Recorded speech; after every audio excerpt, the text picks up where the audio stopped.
Hi there, I'm back again on Barrettes. I know I was going to tell you how to make these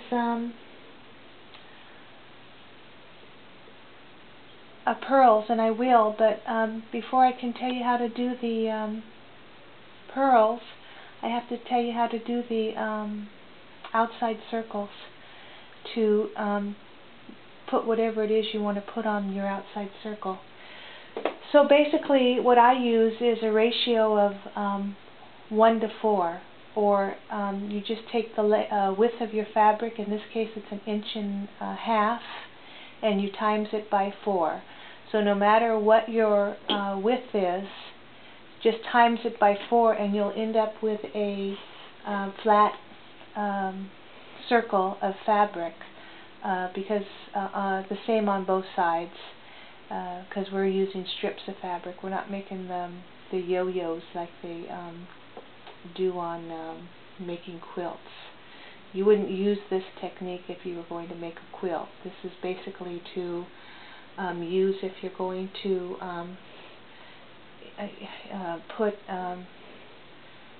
make like little shoes, barrettes, for putting it on your clothing, if you're going to make a little clown suit, things like that. You'd use this flat flower technique, this flat circle is what I'm trying to say. Last time I left you, I was going to show you how to use the different cut. So instead of using that cut with the diamond shape going, the pinwheel shape going in, I did an outward cut. And I did that on a couple barrettes to see what that look would turn out, and it's kind of cute. This one here, I just covered the one side of the barrette, and then I just took a piece of this because it was just a test to see if it would work, and I just glued all of my ribbons to that one piece. And then I thought, well, why don't I just cut out a circle of foam and use that as my place to attach all my pieces of ribbon, and that worked out a lot better, because then you can embellish your flower or however you want to do that by attaching everything to that piece of foam. I did that on these two. I attached my fabric to that little foam circle in the back, and it worked out pretty well. I'm happy with it. This one I didn't do that. I just took my circle and I just glued it directly to the back of the barrette after I had covered one side of the barrette. But it's whatever you like. You know, it's no, you know what I like may not be what you like, and you can just as easily use a piece of fabric or a piece of ribbon to do that.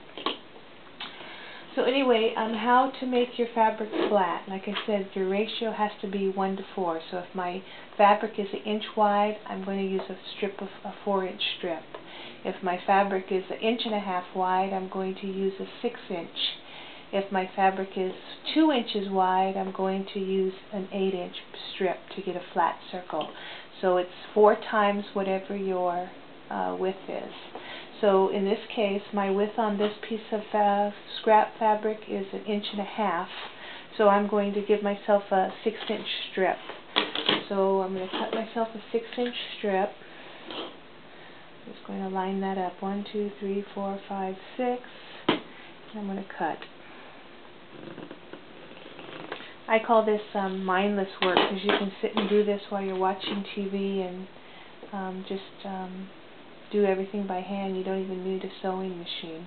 So this is 6 inches by 1.5, and I'm just going to take a needle and thread, and I'm going to sew the two pieces together very quickly. Probably not even 1/4 of an inch, between 1/8 and 1/4 of an inch from the edge.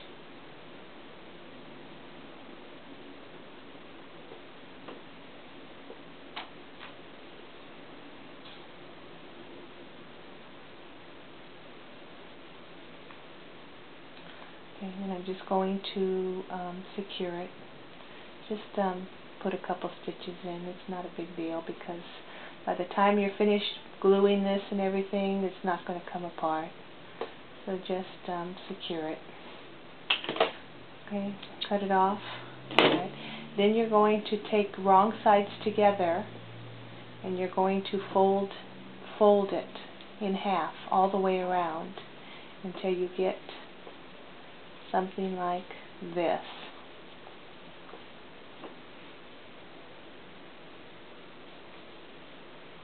This works with all kinds of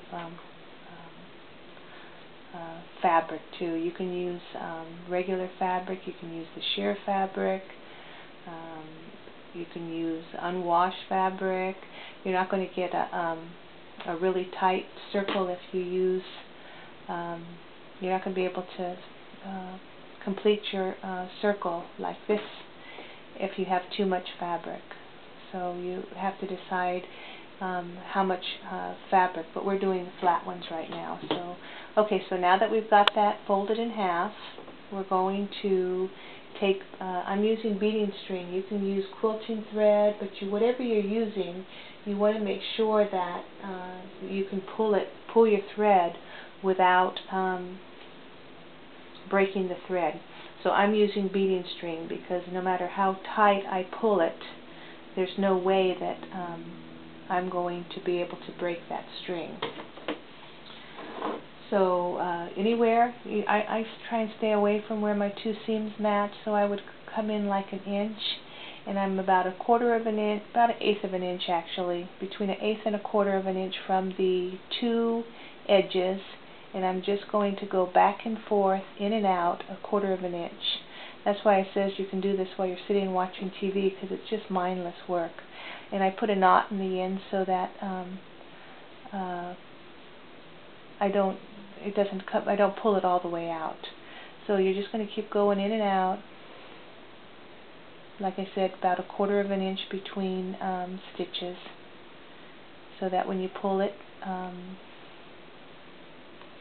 yeah, I'm used to just sitting doing this on the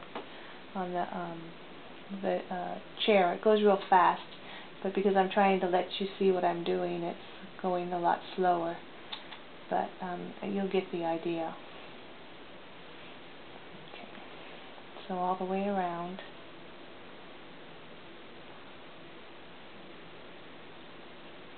The thinner your fabric is, the fluffier your ball of, if you're not doing the flat ones, if you're doing the fluffy ones, the thinner your fabric is, the more of the fluff you can get on these. Okay, so now that you have that, you've got your two pieces. They're about, just almost touching each other, the final stitch, and you just pull, okay? And all you're going to do is just tie it in a knot. And you're going to tie it, give yourself a little bit so that when you open it up, you'll have room to keep your fabric in a circle. That one I didn't tie enough. Let me do it again. Okay, so there's that one.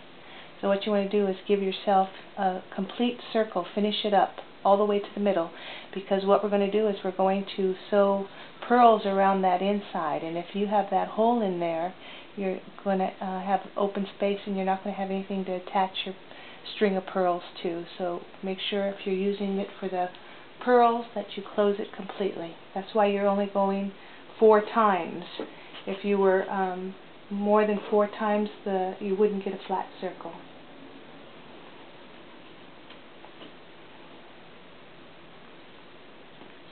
Okay, just tie a couple knots in it, square knots, and then just cut off your string.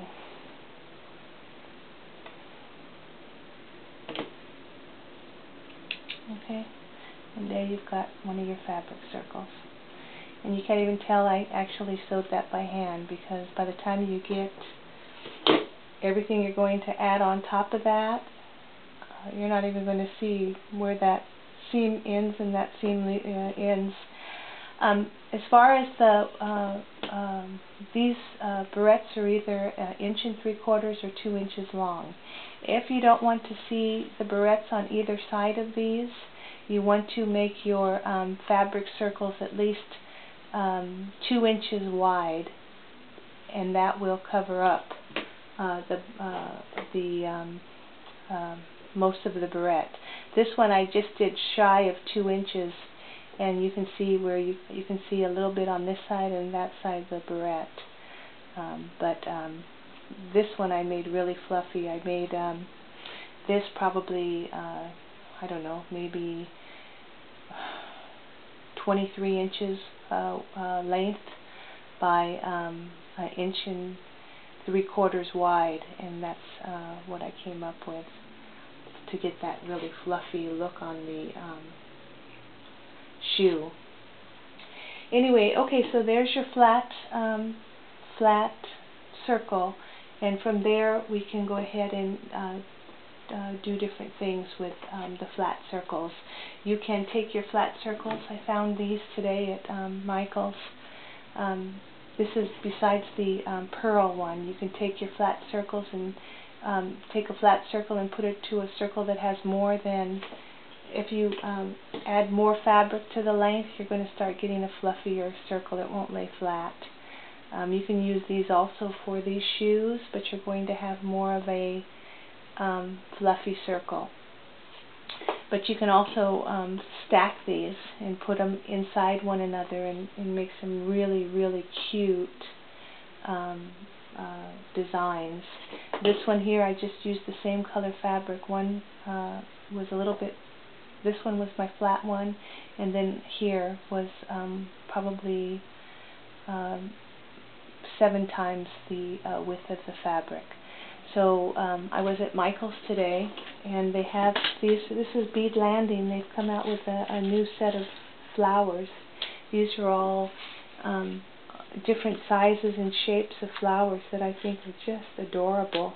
But some of them, half of them, come with holes in them so that you can sew them on, and then a lot of them also come with no holes, so you'll have to glue them on. But if you're going to use these to sew onto your circles, what you do is you just come up through your circles of fabric, and then go through the hole on the top of the flower, and then put a little,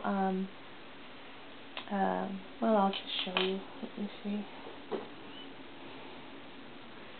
Here's, let me put some circles together. Alright, let me just say I'll use these two. And say I want to use one of my flowers on here. Let me use a green one. I wouldn't put those together normally, but just to show you. So I can come up the back, go through the second circle. Okay.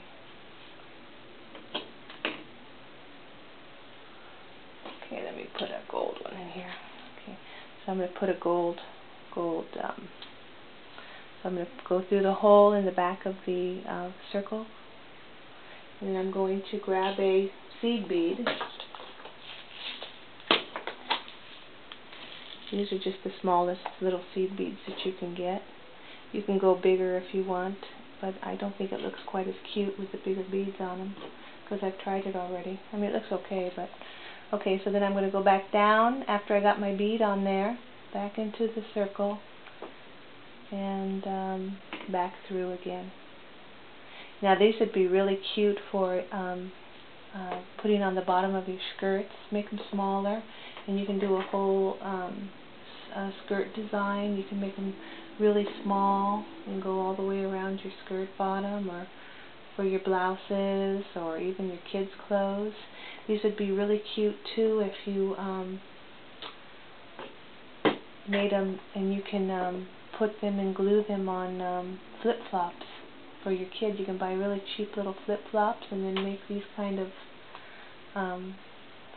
things to just glue right on top of the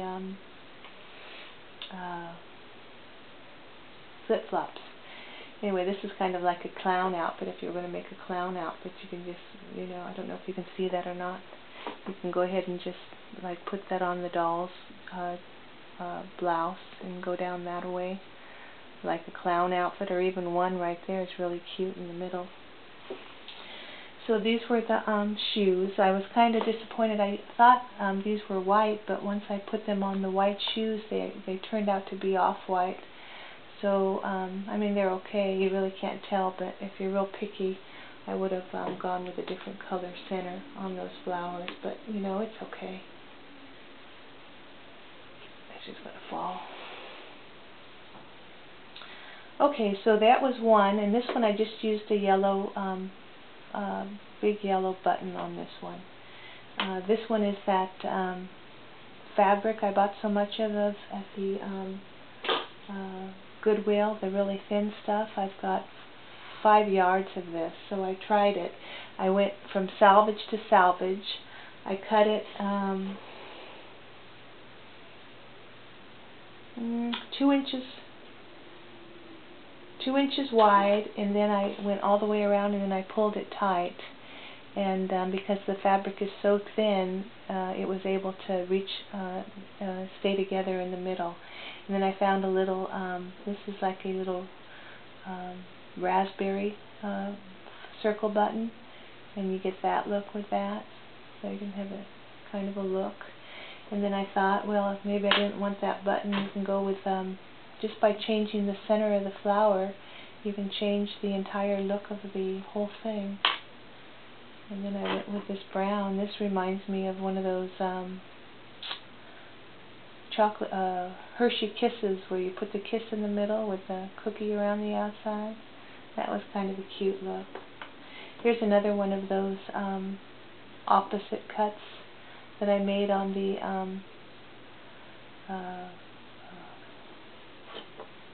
you know, wherever. This, where I made the cuts this way instead of the other way.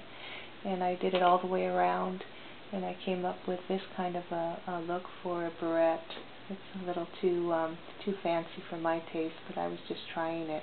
And I ended up putting glitter covered stamens in the inside, the little pips, whatever you want to call them. I just cut them up and glittered them up and did that. Another thing I did was I tried, I bought this today too, and I wanted to see what it looked like, the gold, the glittering gold. So I had this circle, and I was just playing around and to see what I could do with that glitter, and it turned out really nice.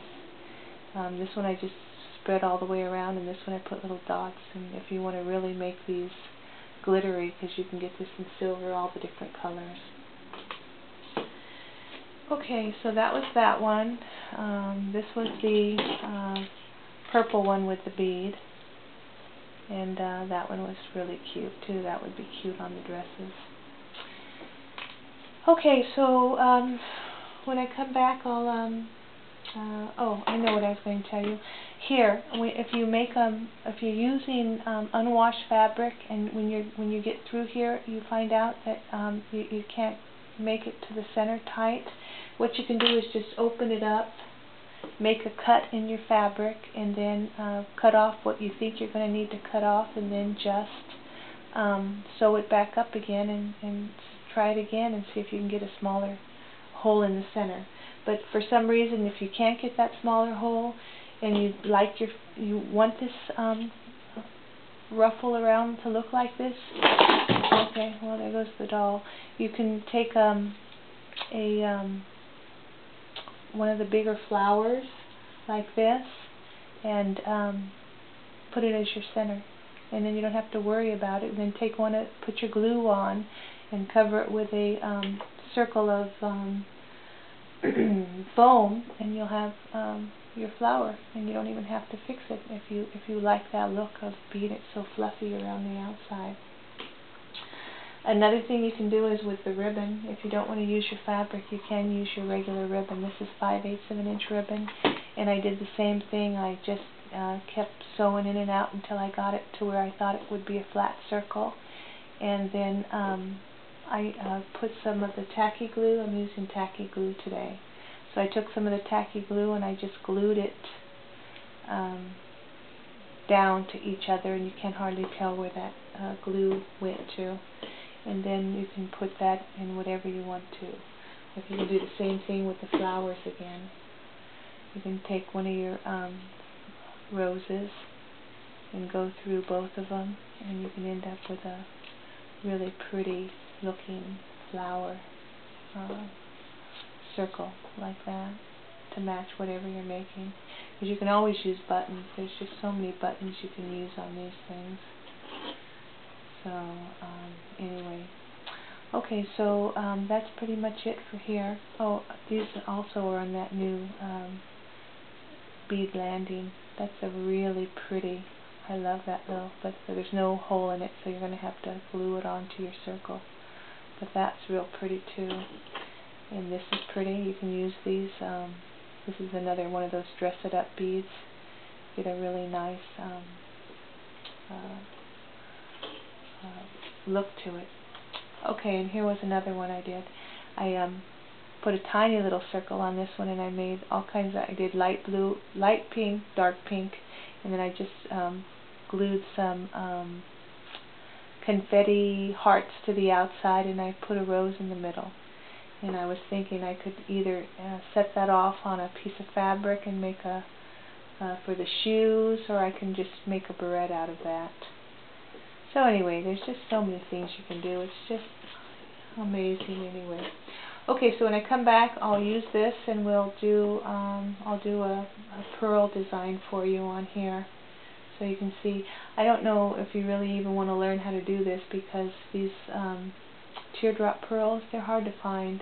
I only found one place that actually sold them online, and you got 184 pearls for $5, and they're 2 millimeters smaller than the pearls, the teardrop pearls I used in here. I looked today at Michael's to see if I could find teardrops, and there just really wasn't any there. They come into the side now for necklaces instead of going up through the center.